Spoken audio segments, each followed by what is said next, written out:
Hello student, मैं Ajay Vishwakarma science classes में आपका बहुत बहुत स्वागत करता हूं। इस समय नवरात्र का पावन महीना चल रहा है। आप सभी लोग नवरात्र में पूजा पाठ में और माता के पूजा में जुटे होंगे। तो मेरे इस चैनल से जुड़े हुए सभी विद्यार्थियों एवं सभी लोगों को हमारे तरफ से और हमारी टीम के तरफ से, हमारे साइंस क्लासेज के तरफ से आपको नवरात्रि की हार्दिक हार्दिक बधाई और शुभकामना हो। मेला कीजिए, माता की पूजा अर्चना कीजिए। देखिए, जैसे दुर्गा माता होती हैं, शक्ति की देवी होती हैं, उसी तरह से सरस्वती माता होती हैं जो ज्ञान की देवी होती हैं। तो हमें उनकी भी पूजा करनी चाहिए। या कुंदेन्दु तुषार हार धवला या शुभ्र वस्त्रावृता, या वीणावर दंड मंडित करा, या श्वेत पद्मासना, या ब्रह्माच्युतपद शंकर प्रभृत देवो सदा वंदिता, सा मापात भगवती निशेष जाड्यापहा। तो माता सरस्वती, माँ जगदम्बे आपके जीवन में सफलता लाएं और आपको हमेशा खुश रखें। मेरे इस आशीर्वाद के साथ इस क्लास को शुरू करते हैं। हमारे हिंदी व्याकरण के अगले क्रम को बढ़ाते हुए हम लोग इससे पहले शब्द एवं उसके प्रकार पढ़ रहे थे। तो मैंने बताया था कि शब्द हिंदी भाषा में हजारों लाखों शब्द हैं, अनेक अलग अलग भाषाओं के भी शब्द हैं। तो उन सभी प्रकार के शब्दों को समझने और पढ़ने के लिए आधार बनाया गया था, और वह आधार कितने आधारों में विभाजित किया गया था? 4 आधारों में। उत्पत्ति का आधार, व्युत्पत्ति का आधार, अर्थ का आधार और प्रयोग का आधार। तो हमने इसके पहले उत्पत्ति का आधार, व्युत्पत्ति का आधार, अर्थ का आधार और प्रयोग का आधार क्या होता है, कितने प्रकार होते हैं, डिस्कस किया था। विकारी शब्द, इन प्रयोग के आधार पे 2 प्रकार के शब्द पाए जाते हैं, ऐसा मैंने आपको बताया। जिसमें से पहला है विकारी शब्द, और मैंने बताया था आप लोगों को कि वे शब्द, ऐसे शब्द जिनको लिंग, वचन था काल अर्थात समय के आधार पे क्या किया जा सके, परिवर्तित हो सके। जो परिवर्तित हो जाता है वो क्या कहलाता है? विकारी शब्द कहलाता है। यहां तक हम लोगों ने परिभाषाएं डिस्कस कर ली थी। अब आगे बढ़ते हैं। आपसे प्रश्न पूछा जाता है कि विकारी शब्द कितने प्रकार के होते हैं। तो बात की जाए विकारी शब्दों की, तो विकारी शब्दों की संख्या कितनी है? 4 है। विकारी शब्दों की संख्या कितनी है? 4 है।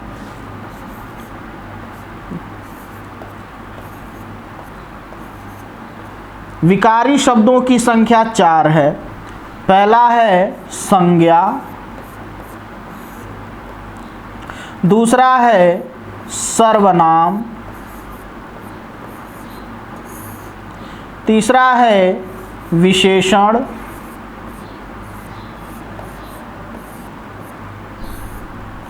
और चौथा है क्रिया।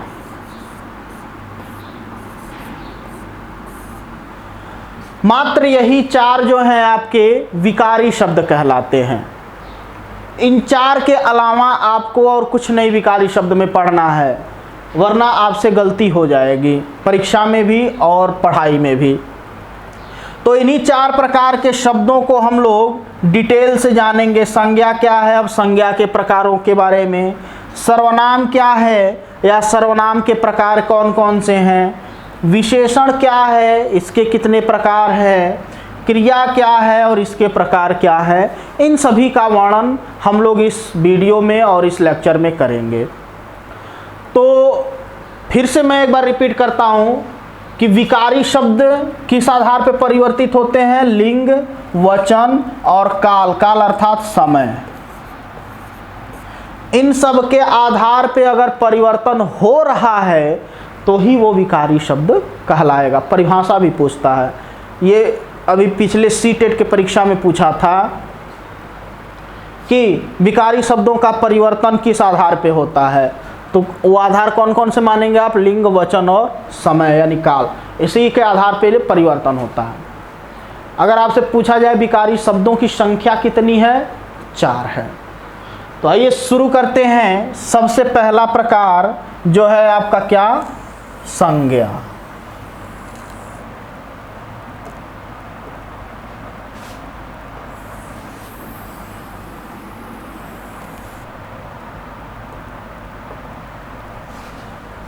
पहला प्रकार हम लोग पढ़ेंगे संज्ञा।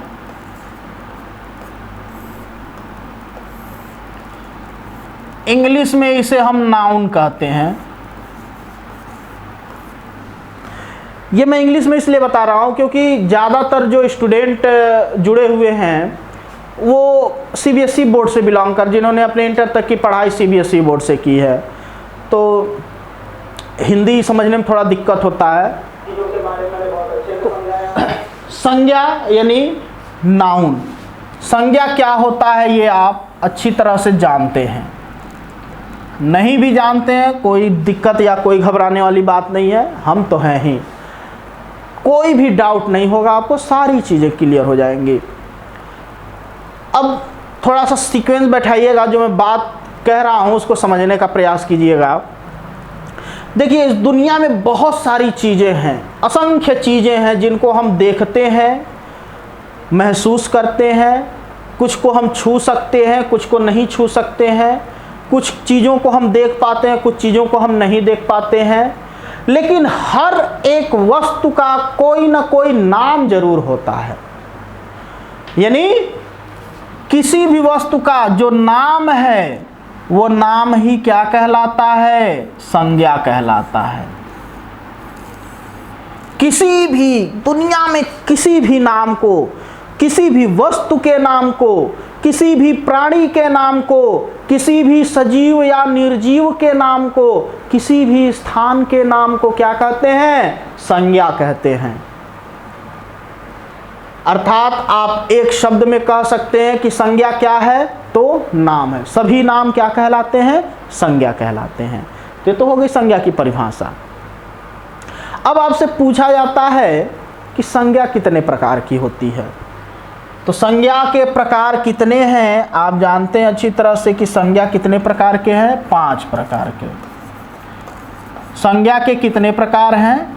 5 प्रकार। इन्हीं 5 प्रकारों को डिटेल से आप समझिएगा, समझने का प्रयास कीजिएगा।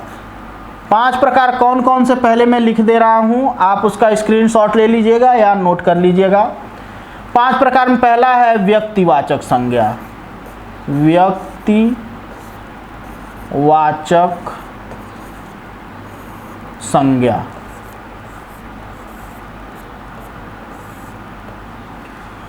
दूसरा है जातिवाचक संज्ञा।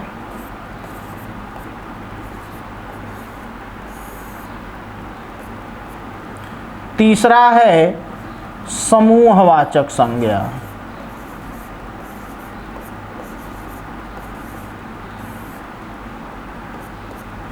चौथा है धातुवाचक या पदार्थवाचक। धातुवाचक या पदार्थवाचक संज्ञा। और 5वां है भाववाचक संज्ञा।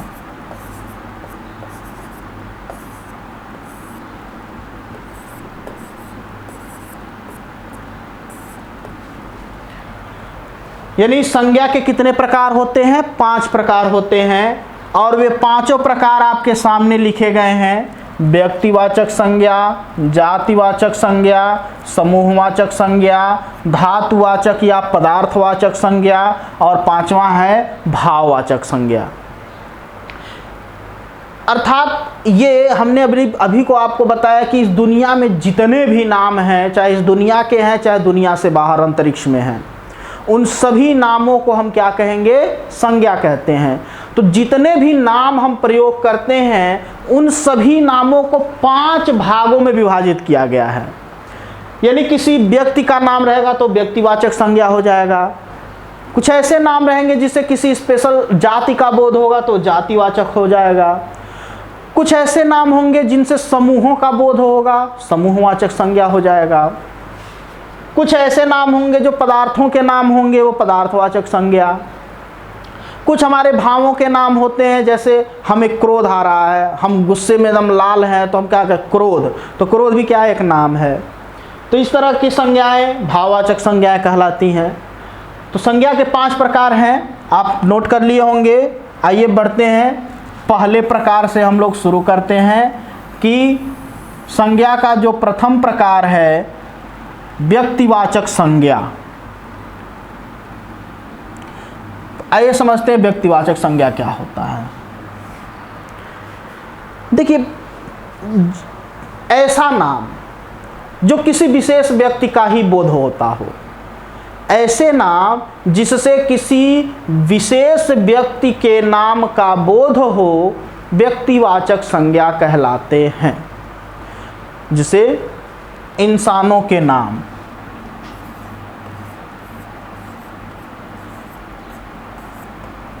इंसानों या इंसानों के नाम। अब इंसानों के नाम में जैसे स्त्री पुरुष का कुछ भी नाम अगर लेते हैं तो वो क्या हो जाएगा, आपका व्यक्तिवाचक संज्ञा हो जाएगा। इसके अतिरिक्त देखिए, अंडरस्टैंडिंग वाली बात है, समझने वाली बात है। अगर हम कहें कुत्ता, तो कुत्ता भी किसी चीज का नाम ही है, लेकिन जरा ये सोचिए कि कुत्ता क्या है, एक जानवर है। अब वो कुत्ता चाहे छोटा हो चाहे बड़ा हो, काला हो चाहे पीला हो, नीला हो चाहे लाल हो, किसी भी कलर में रहेगा, उसको हम देखेंगे तो क्या कहेंगे, कुत्ता है, और दूर दूर करके भगाएंगे, दूर दूर। वो क्या है, जातिवाचक हो जाएगा। क्यों? क्योंकि कुत्ते नाम से सभी कुत्तों का बोध हो रहा है। लेकिन वहीं अगर हम अपने घर में कुत्ते को पाले हैं तो पाले हुए कुत्ते का कुछ नाम रखते हैं, जैसे टॉमी, शेरू, कुछ नाम रख देते हैं। तो जो पार्टिकुलरी नेम रख दिए आप, वह पार्टिकुलरी नाम जो होगा वो क्या होगा, व्यक्तिवाचक संज्ञा हो जाएगा। यानी अगर आप कहते हैं कुत्ता, तो कुत्ता आपका व्यक्तिवाचक नहीं होगा, लेकिन कुत्ते का नाम रखें शेरू, तो वह शेरू क्या होगा, व्यक्तिवाचक हो जाएगा। इसी तरह से हम कहें लड़का या लड़की, तो लड़का या लड़की, भाई इस दुनिया में जितनी भी स्त्रियां या जितनी भी लड़कियां, उन सबको हम लड़की ही कहेंगे, और जितने भी लड़के हैं सबको लड़का ही कहेंगे। यानी यह जाति का बोध करा रहा है, अर्थात जातिवाचक होगा लड़का लड़की शब्द। लेकिन अभी वहीं नाम ले लिया जाए, किसी लड़के का नाम ले लिया गया राम, किसी लड़की का नाम ले लिया गया सीता, तो ये जो नाम लिया जा रहा है, ये नाम आपके क्या होंगे, व्यक्तिवाचक संज्ञा होगा। हम कहें पर्वत, तो पर्वत कहा जा रहा है, तो पर्वत तो जातिवाचक हो गया। वो चाहे हिमालय हो, चाहे एंडीज हो, राकी हो, आल्पस, वो सब क्या हैं, पर्वत हैं। लेकिन अभी पर्वत का नाम ले लिया गया हिमालय, तो पर्वत का नाम ले लिया गया, तब ये क्या हो जाएगा, व्यक्तिवाचक संज्ञा हो जाएगा। इसी तरह से हम कहें नदी, तो नदी भी किसी चीज का नाम ही है, लेकिन नदी क्या है, जातिवाचक संज्ञा है। चाहे वो इंडिया में बह रही हो वो भी नदी कहलाएगी, पाकिस्तान में बह रही हो वो भी नदी कहलाएगी, चीन में बह रही हो वो भी नदी, अमेरिका में बह रही हो वो भी नदी कहलाएगी। लेकिन हमारे देश में बहुत सारी नदियां बहती हैं, सबको हम नदी ही कहते हैं, लेकिन नदी शब्द क्या है, आपका जातिवाचक है। लेकिन अभी किसी नदी का नाम ले लीजिए, जैसे गंगा, गंगा नदी का नाम है, तो गंगा नदी का नाम, यानी गंगा शब्द क्या हो जाएगा, आपका व्यक्तिवाचक हो जाएगा। इसी तरह से आप कहते हैं ग्रह, तो ग्रह तो बुध भी है, शुक्र, पृथ्वी, मंगल, बृहस्पति, शनि, अरुण, वरुण, यम, ये सभी ग्रह हैं। अर्थात ग्रह कहते हैं तो ये क्या हो जा रहा है, जातिवाचक हो जाएगा। लेकिन किसी ग्रह का नाम ले लिया गया, जैसे मंगल ग्रह, तो मंगल ग्रह नाम ले लिया गया, तो किसी एक ही ग्रह का बोध हो रहा है ना, तो वो आपका क्या हो जाएगा, व्यक्तिवाचक संज्ञा हो जाएगा। ओके, आप समझ गए होंगे। अच्छा, हम कहें मंत्री, हम कहें मंत्री, तो मंत्री तो रक्षा मंत्री भी होता है, गृह मंत्री भी होता है, बाल विकास मंत्री भी होता है। तो अर्थात ये मंत्री जो शब्द है ये क्या है, जातिवाचक हो जा रहा है। लेकिन नाम ले लिया जाए रक्षा मंत्री, तो किसी एक का बोध हो रहा है, तो वहाँ पर रक्षा मंत्री जो होगा वो शब्द आपका क्या होगा, व्यक्तिवाचक होगा। तो आप समझ गए होंगे व्यक्तिवाचक संज्ञा क्या है। देखिए रट करके कुछ नहीं होगा जब तक आप समझे नहीं रहेंगे। अगर ये बातें अगर न समझें आप कि कहाँ हमको जातिवाचक पकड़ना है, कहाँ पे व्यक्तिवाचक पकड़ना है, तो आप कंफ्यूज हो जाएंगे। हम कहें तारे, तारे रात में इतने सारे दिखाई देते, सब तारा है, लेकिन अभी कोई नाम ले लिया गया पार्टिकुलरली ध्रुव तारा, तो ध्रुव तारा नाम लिया गया तो वो एक ही तारे का बोध करा रहा है, तो वो ध्रुव नाम जो है वो क्या हो जाएगा, व्यक्तिवाचक हो जाएगा। तो आप समझ गए होंगे व्यक्तिवाचक संज्ञा क्या है। आगे बढ़ते हैं, हमारा दूसरा प्रकार जो है संज्ञा का, जातिवाचक। दूसरा प्रकार है जातिवाचक।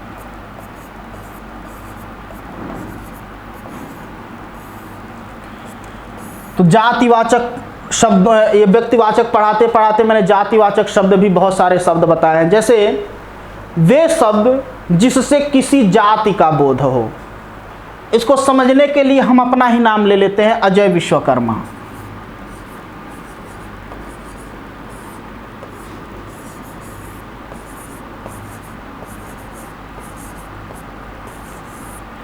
अब जरा सोचिए, अगर हमें कोई कह के बुलाता है अजय जी, तो अजय जी कहा गया तो भाई इससे मेरे ही नाम का, मेरे पार्टिकुलरली मेरा बोध हो रहा है।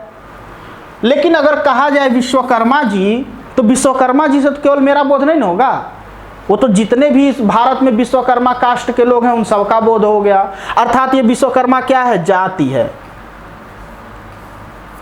यानी ये विश्वकर्मा क्या बोध करा रहा है, किसी जाति का बोध करा रहा है, चाहे वो गरीब हो अमीर हो, अगर विश्वकर्मा है तो विश्वकर्मा ही कहेंगे, है ना। लेकिन नाम ले लिया गया तो वो व्यक्तिवाचक हो जाएगा। तो जातिवाचक और व्यक्तिवाचक में यही हमको भिन्नता पहचाननी होती है, जहाँ पर हम गलती कर बैठते हैं। जहाँ पर हमसे गलती होती है और गलती हुआ तो फिर जानते ये परीक्षा में सुधारने का कोई मौका होता नहीं है, सेकेंड चांस मिलता नहीं है। जीवन में भले से ही 2 चांस मिल जाए सेकेंड चांस, लेकिन परीक्षा के समय आपको सेकेंड चांस नहीं मिलता। एक बार अगर आप गोली बना दिए तो चाहे वो सही हो या गलत हो वही फिक्स है। इसलिए परीक्षा में जब भी आप बैठते हैं तो पूरे धैर्य के साथ और अपने आप में कॉन्फिडेंस ला करके बैठिए, अपने पढ़ाई पर भरोसा रखिए और हम लोगों पे भरोसा रखिए कि जो आप पढ़ाया जा रहा है, जो समझाया जा रहा है उसको फॉलो करिए। तो जातिवाचक संज्ञा में जैसे हम कह दें नदी, पहाड़, पर्वत, लड़का, लड़की, आदमी, औरत, ग्रह, उपग्रह, इस तरह के जो शब्द जो पूरे जाति का बोध कराते हैं। जानवरों का नाम कोई ले लिया जाए, जैसे शेर, भालू, कुत्ता, बिल्ली, सियार, बाघ, हाथी, ये सभी क्या हैं आपके जातिवाचक संज्ञा हैं, है ना। हम कहें गौरैया, तो गौरैया चिड़िया चाहे छोटी हो चाहे बड़ी हो, चाहे बच्ची हो चाहे वो बूढ़ी हो चुकी है, चाहे आपके घर हो मेरे घर हो, उसे हम सब क्या कहेंगे, गौरैया चिड़िया कहेंगे। आपके घर भी गाय है, हमारे घर भी गाय है, हमारे घर की गाय सफ़ेद कलर की, आपके घर की गाय काले कलर की है, तो क्या आप काले कलर की है तो उसको कुछ और कहेंगे, भालू कहेंगे, भैंस कहेंगे? नहीं, गाय ही कहेंगे, है ना। तो उसमें ये मायने नहीं रखता है, वो पूरे जाति का बोध करा रहा है। तो ऐसे नाम या ऐसे संज्ञा शब्द जिससे पूरी जाति का बोध होता है वो आपका क्या कहलाते हैं, जातिवाचक संज्ञा कहलाते हैं। इसी क्रम में आगे बढ़ते हुए हम लोग तीसरा प्रकार लेते हैं। संज्ञा का तीसरा प्रकार है समूहवाचक संज्ञा।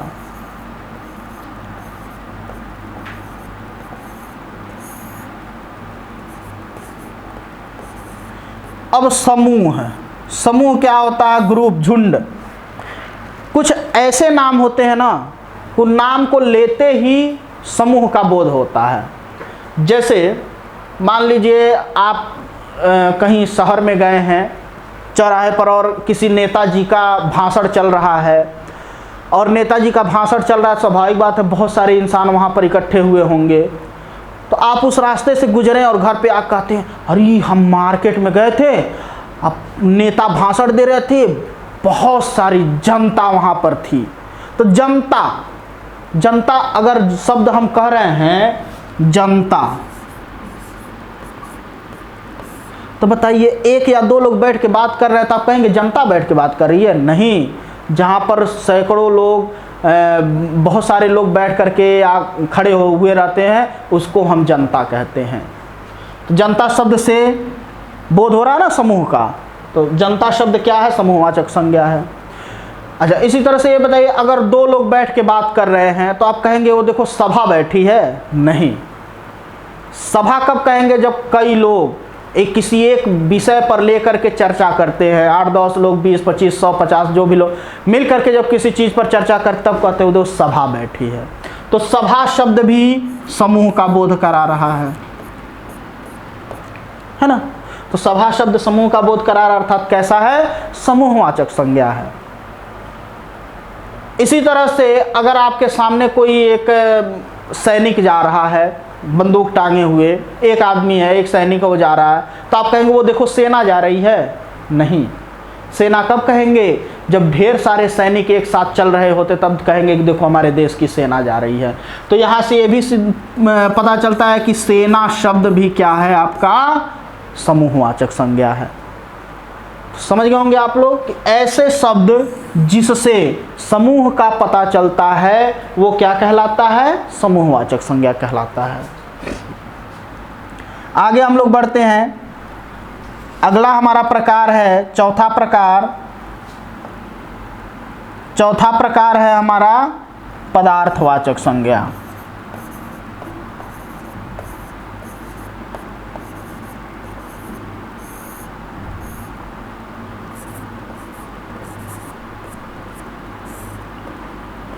अब पदार्थवाचक संज्ञा क्या होता है? देखिए यहाँ पर ये पदार्थ जो शब्द लिखा गया है ये विज्ञान भाषा में भी आप पढ़ चुके हैं।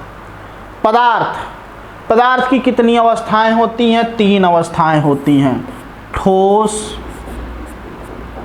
द्रव और गैस। तो जो भी धातु या अधातु होती हैं उनके नाम, जैसे लोहा, सोना, तांबा, चांदी, एल्युमिनियम, लकड़ी, शीशा, ये सभी नाम क्या हो कहलाते हैं? पदार्थवाचक कहलाते हैं।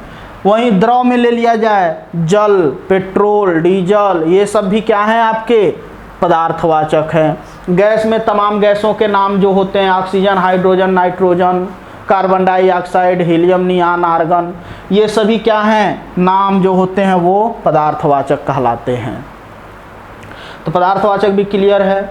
आपको ज़्यादा कन्फ्यूजन यहीं फंसाता है व्यक्तिवाचक और जातिवाचक में, तो उसको मैंने बहुत अच्छे से क्लियर कर दिया है। अगला हम देखते हैं 5वां और अंतिम प्रकार है हमारा भाववाचक संज्ञा। 5वां प्रकार है हमारा भाववाचक संज्ञा।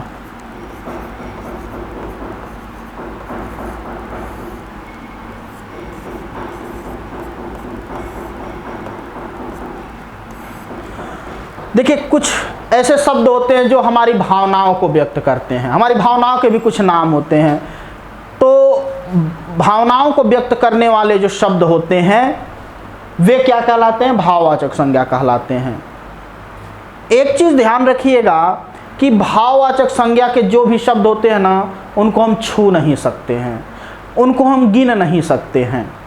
अब मान लीजिए आप अपने मम्मी पापा से बहुत प्यार करते हैं, तो आप अपने मम्मी पापा से थोड़ी न कहेंगे कि मम्मी पापा मैं आपसे 5 कुंटल प्यार करता हूँ। नाप तोल नहीं सकते हैं। केवल ये भावनाएं होती हैं उसको हम व्यक्त कर लेते हैं। तो इस तरह के शब्द जो हमारी भावनाओं को व्यक्त करते हैं वे क्या कहलाते हैं? भाववाचक संज्ञा कहलाते हैं। जैसे हरियाली, बलिदान, जवानी, बुढ़ापा, बचपना, है ना, क्रोध, गुस्सा, हंसी, मुस्कुराहट, ये सभी भावनाएं हैं जो नाम के रूप में व्यक्त की जाती हैं तो भाववाचक संज्ञा कहलाती हैं। कुछ शब्द ऐसे होते हैं जिनसे भाववाचक संज्ञाओं का निर्माण किया जाता है। जैसे हम लिखें हरा, तो हरा क्या है? किसी रंग का नाम है, और किसी रंग का नाम है तो ये क्या है? संज्ञा है। और कौन सी संज्ञा? व्यक्तिवाचक संज्ञा है। अब हरा से बन जाता है हरियाली। हरियाली क्या है? भाव है, भाववाचक संज्ञा। इसी तरह से हम कहें लाल, लाल भी क्या है? रंग का नाम है, रंग का नाम है, पार्टिकुलरली एक रंग का नाम है, इसलिए व्यक्तिवाचक संज्ञा है। अब इसे हम बना दें लाली। अब लाली क्या हो गया आपका? भाववाचक हो गया। इसी तरह से हम कहें बूढ़ा, तो बूढ़ा क्या है? जातिवाचक संज्ञा है। अब इसी से हम बना दें बुढ़ापा, तो ये बुढ़ापा क्या हो जा रहा है? बुढ़ापा भाव है, भाववाचक संज्ञा हो जाएगा। इसी तरह से हम कहें जवान, तो जवान क्या है? नाम है। जो यूथ लोग होते हैं उन्हें जवान कहते हैं, यंग पर्सन को। और यही से बन जाए, जवान से बन गया जवानी, तो जवानी क्या है? भाव है। तो भाववाचक संज्ञा हमारे भावों को व्यक्त करता है। और बाकी जो संज्ञा के अन्य 5 प्रकार थे, सभी 5 प्रकारों को हम लोग बहुत अच्छे से पढ़ चुके हैं। और वादा करता हूँ कि आपको कोई दिक्कत नहीं होगी, बस समझिए और सफलता को प्राप्त कीजिए। आज के वीडियो में बस इतना। अगर आपको वीडियो अच्छा लगा है, समझ में आया है, तो लाइक, शेयर, कमेंट जरूर करें। देखिए बहुत सारे ऐसे स्टूडेंट हैं आप लोगों के ही टच में जिसको मेरे वीडियो की बहुत ज़रूरत है। यकीन मानिए वो परीक्षा में शायद हिंदी के ही वजह से सिलेक्शन ना पाता हो, तो ऐसे लोगों को सेंड कीजिए वीडियो, मदद कीजिए। हम लोग इतना मेहनत कर रहे हैं। चैनल को सब्सक्राइब करना ज़रूर मत भूलिएगा। चैनल को सब्सक्राइब कीजिएगा और बेल आइकन ज़रूर दबाइएगा, जिससे जो नोटिफिकेशन आपके पास जाएगा तुरंत पहुंच जाएगा। तो धन्यवाद।